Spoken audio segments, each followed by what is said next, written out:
what we're talking about now is the Cowboys. Yeah. After losing the first game of the season to the Buccaneers, they have now won 2 in a row. And, I was a little concerned last night because I didn't do very well on my best bets last week, and I needed the Cowboys to win by 4 or more to salvage a victory in my 3 best bets because the other 2 teams I had picked, the Giants, thanks for nothing, and the 49ers, Boom. thanks double for nothing, let me down. I saw the line moving in Philadelphia's direction last night. I saw it down to 3.5, and I'm thinking, am I missing something here? Yeah, right. I mean, what I had detected through 2 weeks are teams on 2 different levels, and I was very happy to see that instinct confirmed last night. The Cowboys and the Eagles are on 2 different levels, and it was on display for 3 hours last night, Chris. Yeah, agreed. I mean, Philadelphia has some things about their team you like, you admire, right? But, I mean, Brandon Graham got hurt last week. Their offense and defensive line are the things that we've talked about as being, like, the biggest positives. Brandon Graham hurt last week. Brandon Brooks, great right guard. He can't play. Malata, he is out of the game this past game. I know I butchered his last name. So Jordan Mailata. Mailata. Okay, I was close enough. Yes. So that Jordan took is his away first name. Jordan. Jordan. Yes, I got that part. But like to what you're saying, Mike, the Cowboys have an elite unit as far as the NFL is concerned, and they play through that unit. And it puts pressure on other teams. I know we discuss this a lot with good football teams. But, yes, when you have an offense that can kind of just beat you any way they want, this drive we're going to run the ball and divvy up carries between 2 good running backs. And then the next drive we're going to get out here and spread the field, and you can't match up with us across the field. I mean, that's where you're right.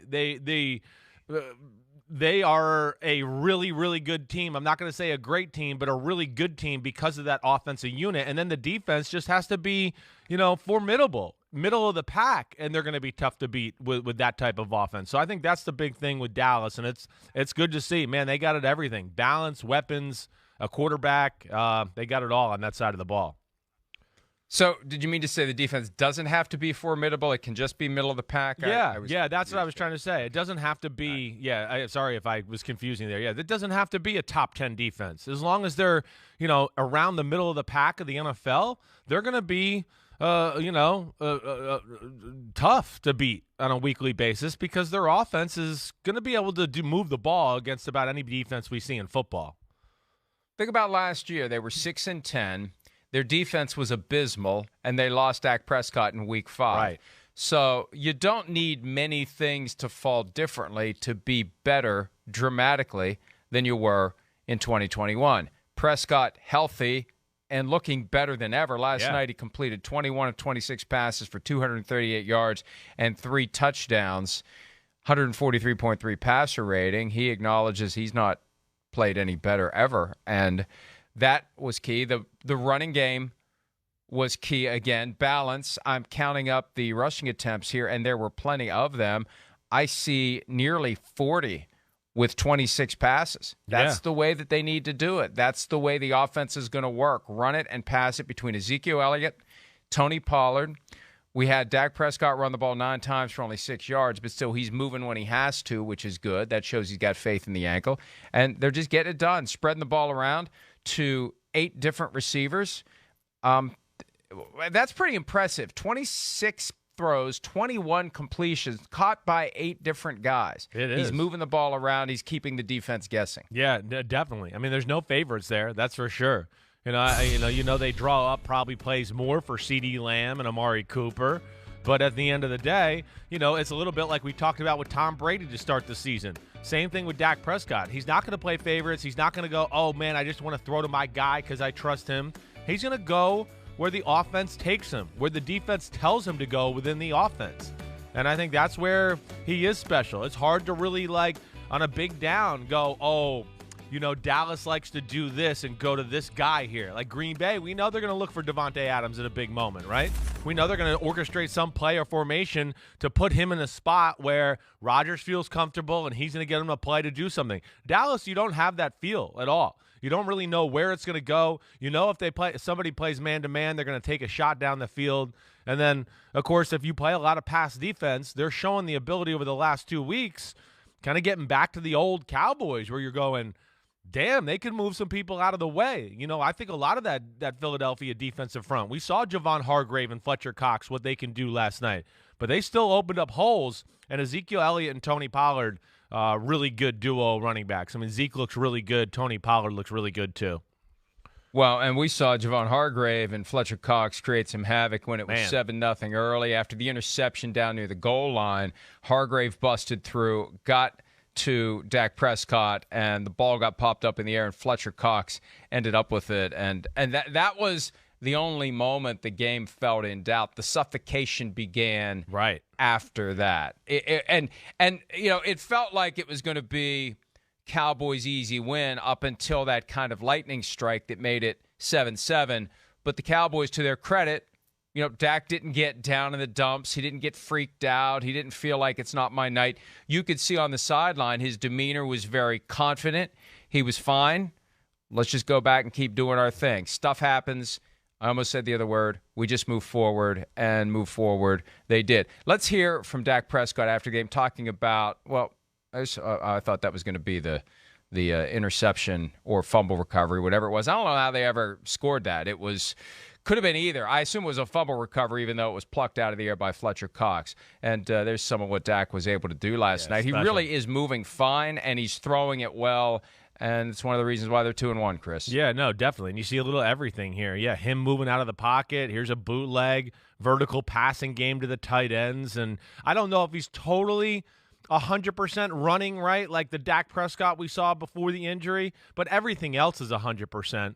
I think that, that's the big thing. And all you really want is, hey, Dak Prescott to be 100% in the pocket, to be able to make big-time throws, not flinch with people around him. And that's why he's, a top 10 quarterback, a great leader. The things you heard Mike McCarthy say, he does not flinch in the pocket. And he's always got an aggressive frame of mind to strike down the field. And that's what makes him a scary team.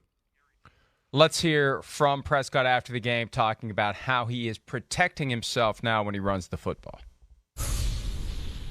It was my reaction, I guess. Over the last 11 months, just in preparing and getting myself ready for this game, that's the things that I've thought about, of getting yards, getting back to the line, going down, just trying not to get a negative play, but knowing the whole risk versus reward. And even if I'd have broke some of those tackles or tried to, I don't know if the reward was worth it that much, right? Go back to when the play happened of when I got hurt. I was just trying to do too much and trying to impose my will, and I think there's a time and a place for that, and there wasn't one tonight. Yeah, and Man, he's been I listening still to think you right there. He's been listening to you. He knows when to hold him, knows when to fold him. It's not that complicated. No, I know. It really isn't. I know. Yeah, and the best quarterbacks, the Tom Bradys, the Aaron Rodgers knows where he can run and how he can get away with gaining extra yardage without getting hit. But that's got to be instinctive if you want to be available for as many games as possible. And when you have all those months where you're not playing football, where you're not doing the thing you love, you're going to do reflection, I assume, on what got you there and how to avoid it in the future. That's what's so stunning about a guy like Carson Wentz. Right. He's had plenty of chances to reflect on how he's gotten into this predicament where he can't play football, but we haven't seen the awareness and the adjustment and the maturation. With Dak Prescott, we're seeing it. And if this guy can stay healthy, he's moving into that category where he's among the elite in the NFL, and it's great to see him reestablish himself the way he has, and now we just see where it goes from here. Yeah, we see where it goes. I can't imagine it going anywhere but, up, really, for the most part. I know they're not going to tear every defense up in football, but, again, it just, you look at them. You put them, the Bucks, the Rams. I'm probably missing a few other teams, but I just know that just right off the top of our head. Teams we've talked about where you go, elite offenses, seems like they can do anything you want. You play too much man-to-man. You can't match up against all the guys across the board. You play too much zone. They have good enough systems to pick that apart. You want to play conservative and, let's play umbrella defenses and not let them go deep and just do that. They can run it, right between the tackles all game long. So, that's where they're gonna force teams. And again, even last night, that's what they did a little bit. Their defense plays good, but their offense jumps out on you. And now Jalen Hurts and the Eagles, they want to play a little bit. Let's run, let's ball control. Let's not get in a shootout with Dallas. That's not what we are. And then all of a sudden they're in a shootout with Dallas. And you're going, well, Jalen Hurts dropping back and having to win the game with his right arm. That's not the formula that Philadelphia wants to use to win a football game right now. And then, so the offense forces the Eagles out of a game plan and how they want to play. And now the defense can play a certain way because, hey, we got a lead. And, of course, the defense is probably the biggest surprise of this football team, right, this year, just the turnaround and what they've done so far, through 3 games. Hi, I'm Mike Tirico, and thanks for watching. Make sure to hit subscribe for the latest news and highlights from NBC Sports.